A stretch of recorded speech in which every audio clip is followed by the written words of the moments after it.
Hello friends! Most people think bacon is the final product of a pig. It isn't. By the time 1 pound of bacon reaches a grocery shelf, multiple pounds of pork have already been downgraded, rerouted, or lost across months of farming, processing, and inspection.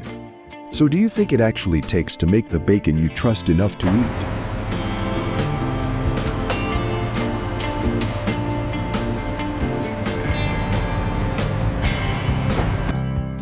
At the farm level, raising pigs for bacon is less about scale than precision. The animal has to grow, but not too fast. Fat has to develop, but not unevenly.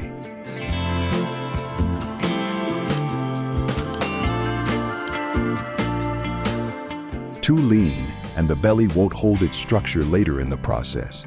Too fatty, and its market value collapses before it ever leaves the farm.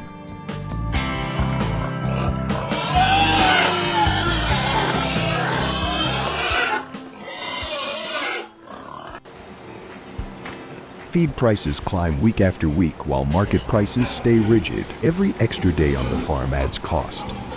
Every early shipment risks downgrade. Farmers aren't chasing perfection here. They're trying to hit a narrow window where the animal is still profitable. Miss that window, and the pig doesn't disappear. It simply becomes worth less, quietly and permanently.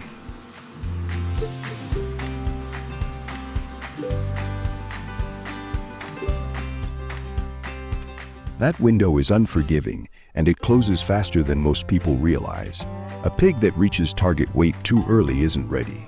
One that reaches it too late becomes a liability.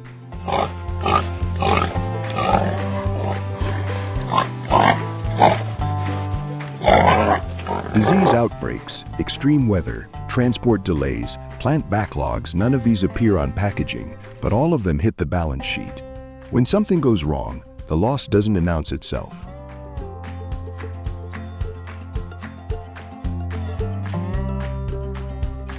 It accumulates, and by the time pigs leave the farm, many have already failed not biologically, but economically.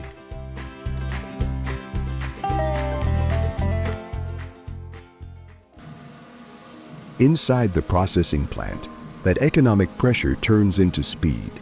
Everything is measured in minutes because efficiency is what keeps the doors open.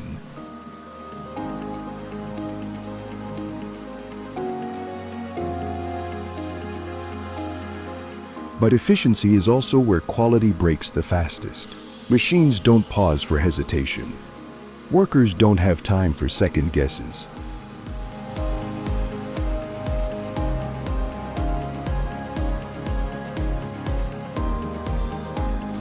One mechanical fault, one mistimed cut, one stressed animal, and an entire batch can be downgraded before anyone fully understands what happened. Speed keeps the system alive, but it also ensures that mistakes travel fast and hit hard.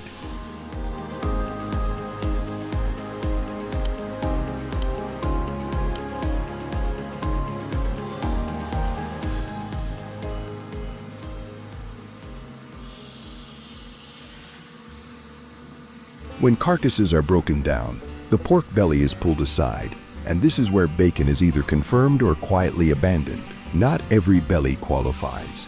Thickness matters. Uniformity matters. Fat distribution matters.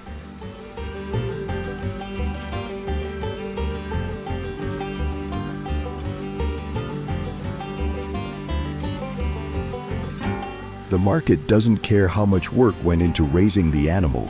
It cares what the cut looks like under bright inspection lights.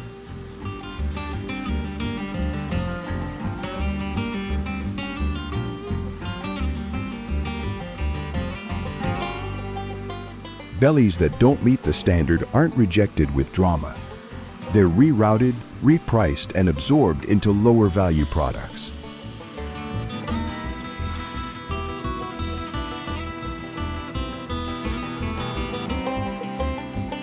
No explanation, no outrage. This is how loss is handled inside the system, invisibly.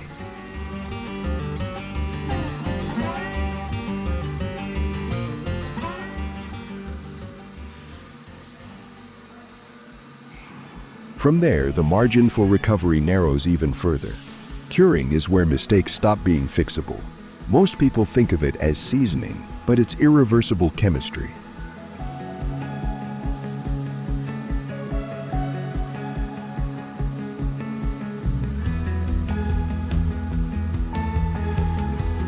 Salt penetrates muscle fibers, sugar tempers harshness, time locks structure into place.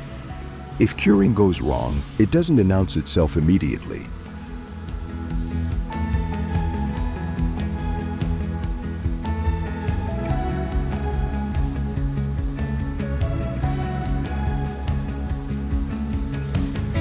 It shows uneven color, inconsistent flavor, and poor texture. By then, nothing can be undone. You don't uncure meat. You decide how much value you're willing to lose.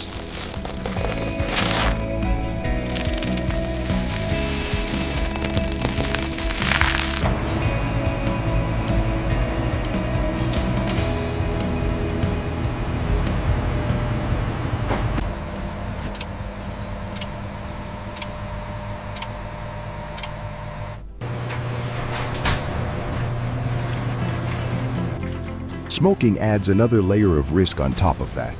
It's expensive, energy intensive, and sensitive to variables consumers will never consciously identify but will instinctively reject.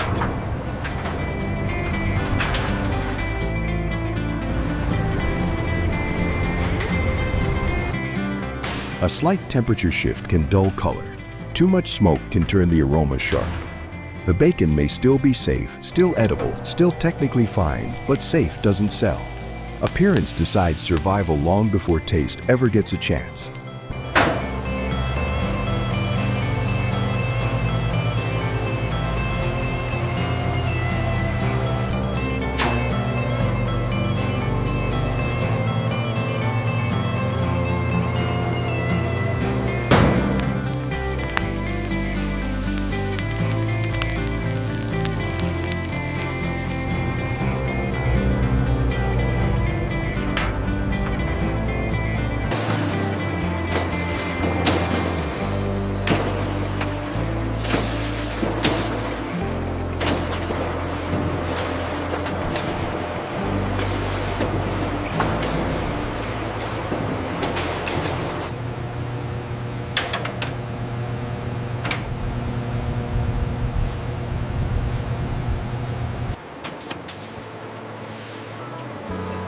By the time slicing begins, the product has already survived more elimination than most people imagine. Machines cut with surgical precision because deviation costs money.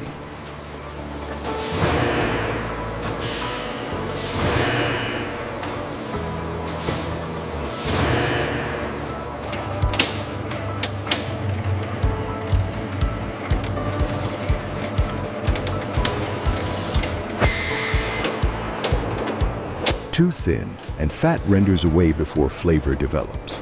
Too thick, and customers complain. Retailers don't negotiate with explanations. They return pallets.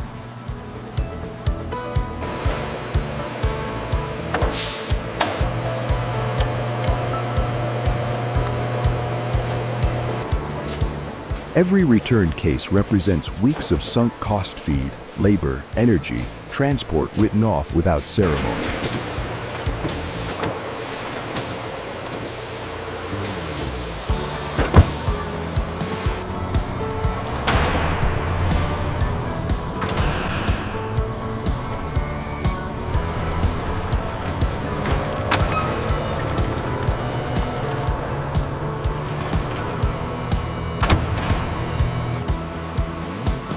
And even then, the risk doesn't end. Bacon has to move cold fast and predictably. Shelf life keeps ticking regardless of demand. Unsold inventory doesn't become a lesson.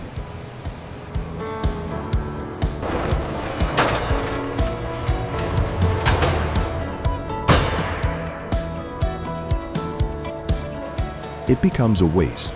Someone absorbs that loss always upstream. This is the part most consumers never see. Not because it's hidden, but because it's uncomfortable.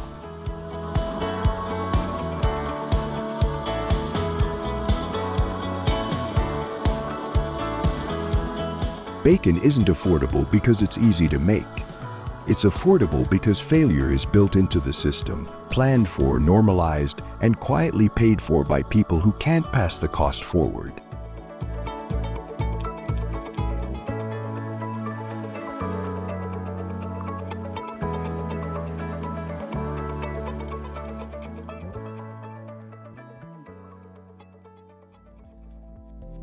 The slice in your pan isn't the product of abundance. It's the survivor of a process designed to discard relentlessly.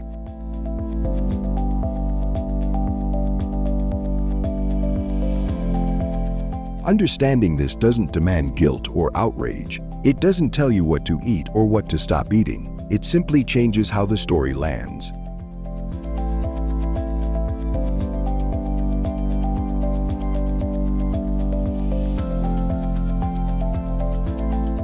The sound is still satisfying. The smell is still satisfying. The smell is still satisfying. The smell is still satisfying. The smell is still familiar.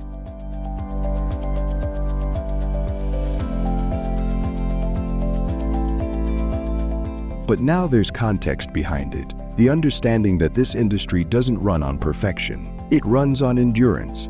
And bacon is what remains.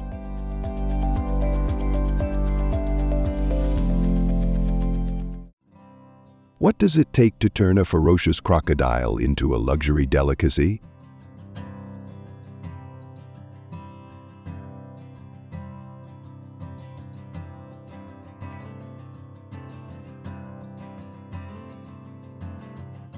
In the heart of Brazil's swamps, where danger lurks in every ripple, a thriving industry transforms wild instincts into sustainable agriculture.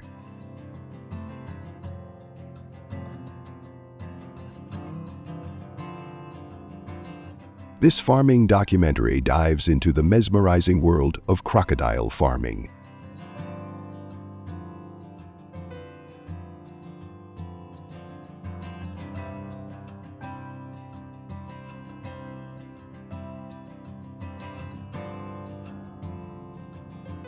Revealing a process that blends high-stakes adventure, cutting-edge technology, and environmental balance.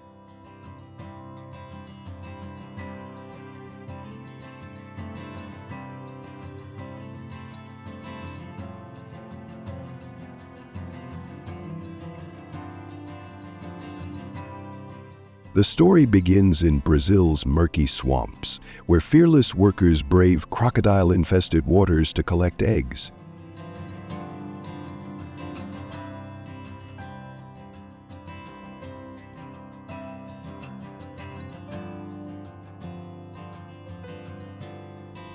Each nest holds 15 to 20 eggs, but retrieving them is no small feat. Mother crocodiles can strike with a force of 3,700 pounds per square inch.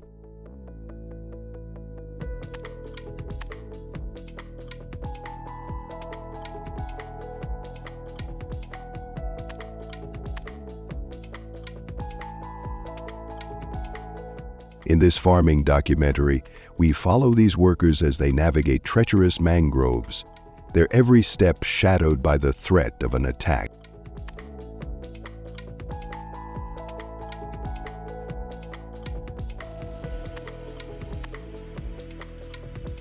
The tension is palpable as one worker narrowly escapes a lunging crocodile, a moment that underscores the raw courage behind this industry.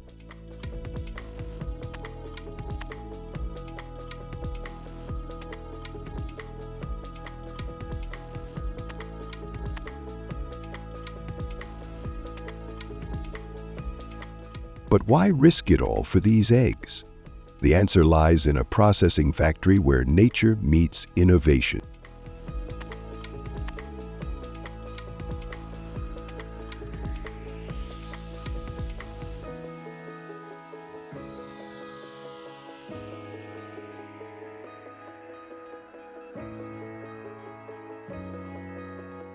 Once collected, the eggs are whisked to a state-of-the-art processing factory where controlled incubators mimic the swamp's warmth.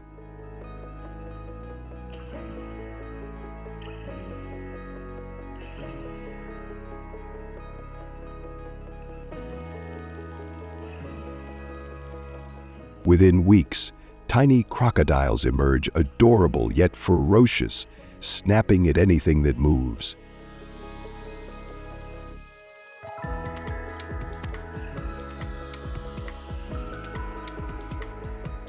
This farming documentary captures the surprising contrast. These cute hatchlings are fed ground meals like ground beef, tailored to enhance the flavor of their meat.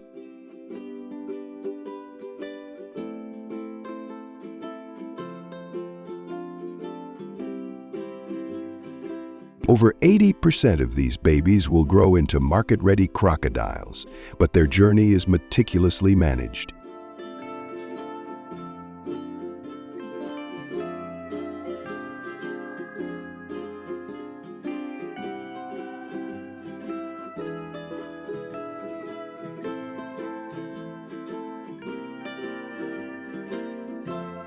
How do farmers ensure each crocodile thrives in such a competitive environment?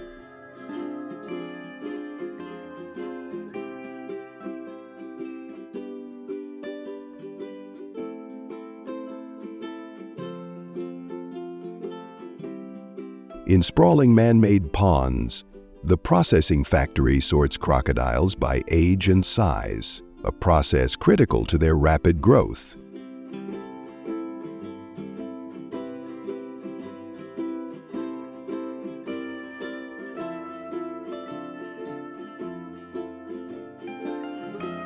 Between 1 and 3 years, these creatures devour enough food to sustain a family of 4 for weeks.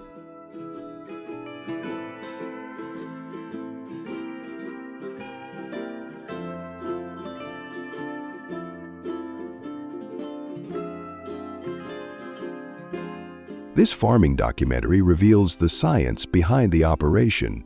Workers use digital scales to monitor growth, ensuring each crocodile reaches its prime at 2 to 2.5 years.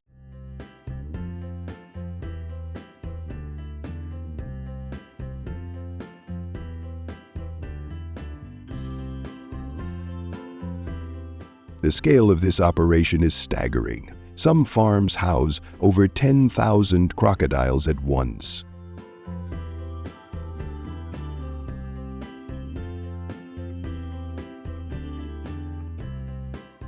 Yet, the real marvel lies in the next stage. What happens when these hungry monsters become a luxury product?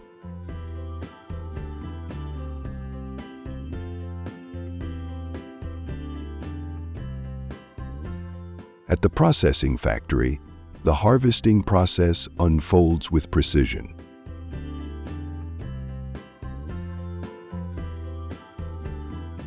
Workers, resembling scientists in aprons, carefully skin the crocodiles and prepare their meat in a gleaming facility that rivals any high-end kitchen.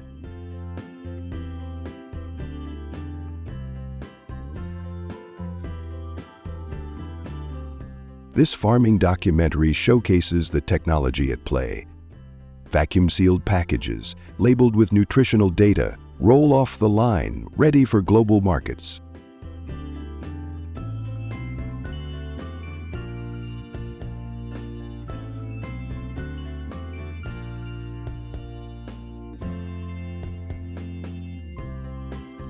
Crocodile meat, boasting 20% more protein than chicken, fetches premium prices in U.S. restaurants.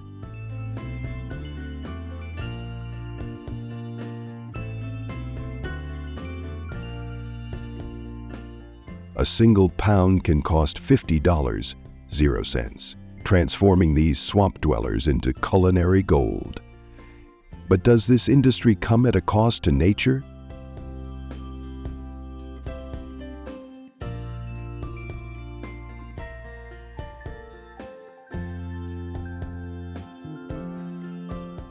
The answer is a surprising twist in this farming documentary.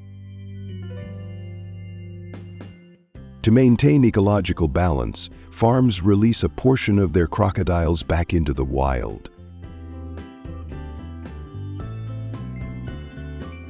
Over 1,000 crocodiles are freed annually, their natural hunting instincts intact.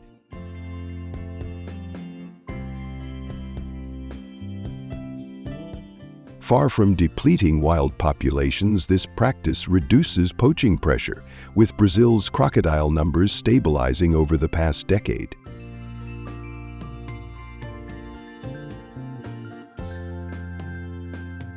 This commitment to sustainability resonates deeply, showing how a processing factory can coexist with nature. But how does this exotic meat fit into the plates and culture of American diners?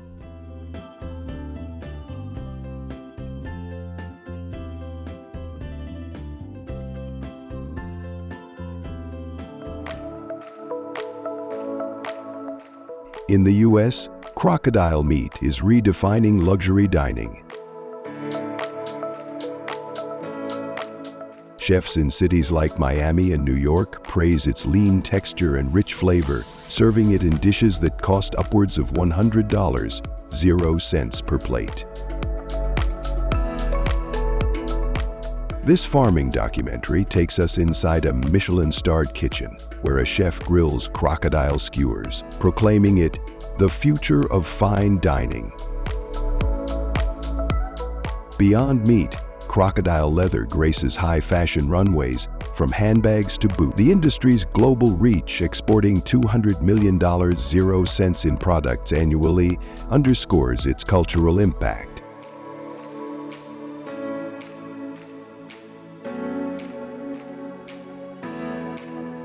So what makes this story so captivating?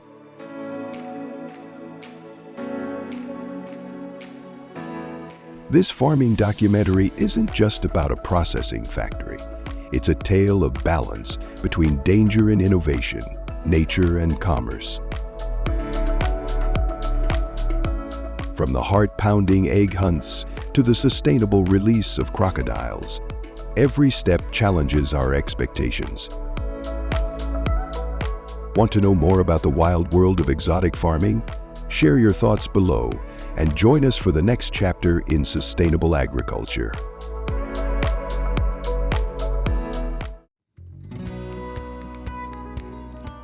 Hello friends, Ecuador's banana groves, sprawling under the Andes shadow, churn out 227 million boxes each 40 pounds in 2025's first 7 months, up 4.7% from last year.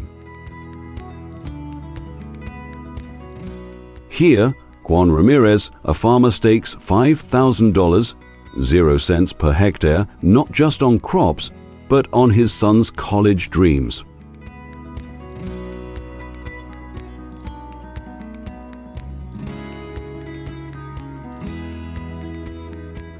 This land is our lifeline, he says. Voice steady but weighted. Terrible misstep and we lose everything.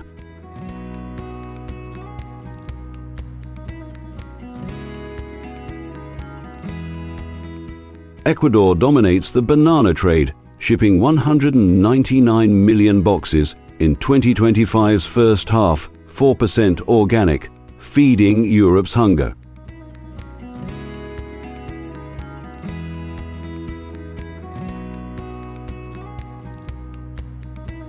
Europe's 2024 harvest of 677 tons falls short, pulling in 5.8 million tons of imports to keep markets stocked.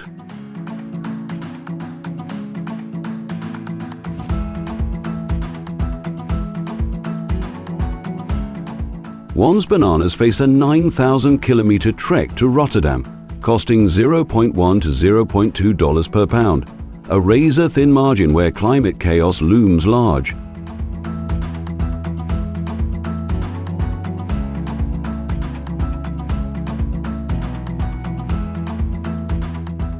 As sunrise hits his fields, Juan senses the stakes. Abundance teeters against nature's wrath, binding his fate to a perilous journey.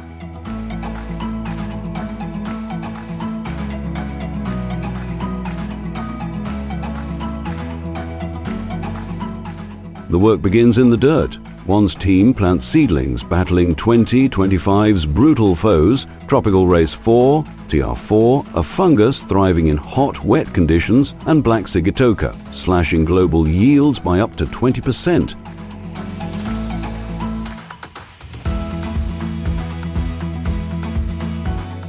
past losses haunt Juan. A failed season nearly broke his family. He clears diseased leaves through pounding rain, ensuring each bunch of 8 to 12 fruits gets light and air.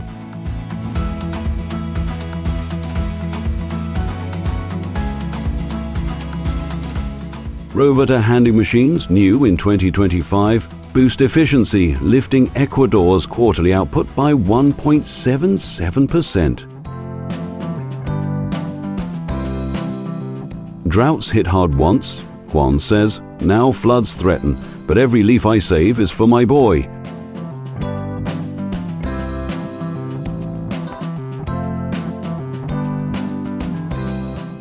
As trucks haul 500 bunches daily, a faint leaf blemish sparks dread, a hint of trouble that follows the cargo to sea.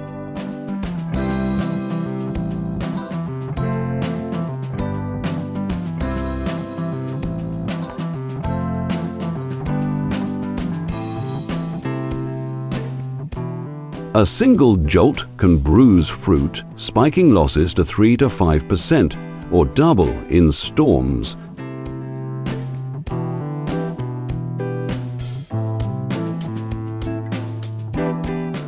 Juan's shipment braves the Atlantic, a 10 to 30-day gauntlet where 2025's climate-fueled tempests drive global shortages of 10 to 15%.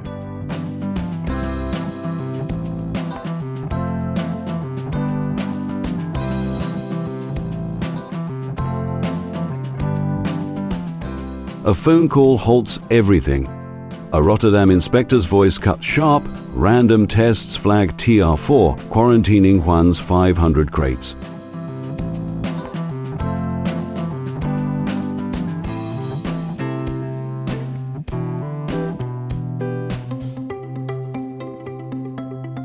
Clear it in 24 hours, or we torch $50,000, 0 cents your whole season.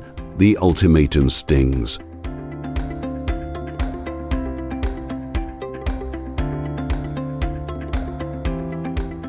Juan falters, his son's future flashing before him. It all hung in the balance, he recalls, voice low with fear.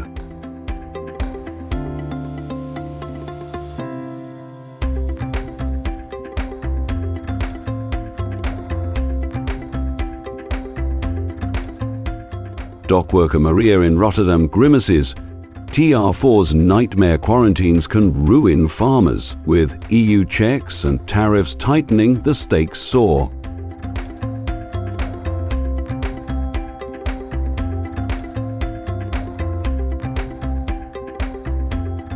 But Juan fights back. He taps IoT sensors in the containers, tracking 13 to 14 DGC and 90% humidity live.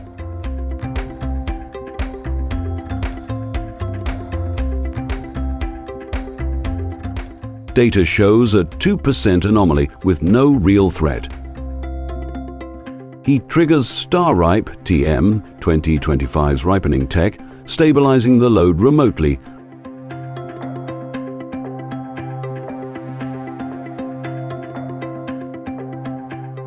IoT slashes losses by 30%, snatching victory from ruin.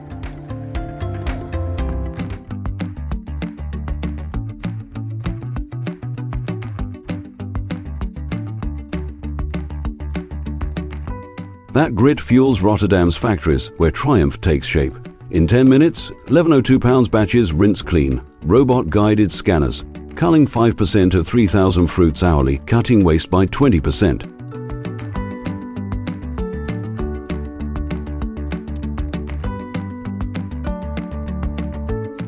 Vacuum-sealed bunches of 4 to 6 preserve freshness. Others turn into chips, fried at 180 DGSC for 2 to 3 minutes, bagged at 150 grams.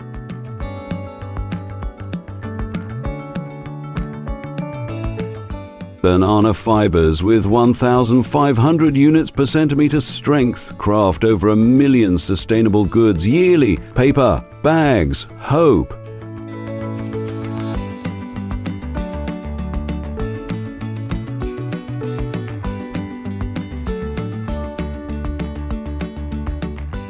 Star item redefines our fight against waste, a technician says, eyes bright with purpose.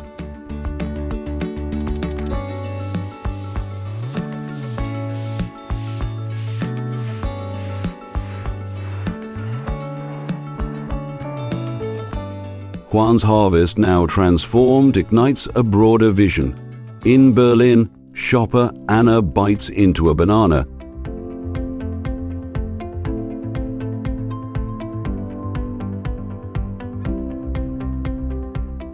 Choosing sustainably after learning of Juan's fight, his journey from Ecuador's fields to global tables ties us together.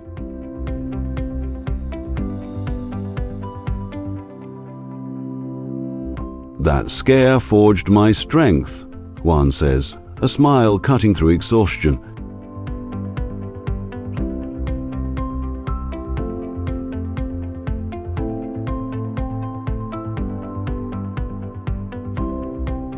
In 2025, with shortages looming, new Cavendish strains point to renewal. Stand with farmers like Juan. Choose sustainable bananas.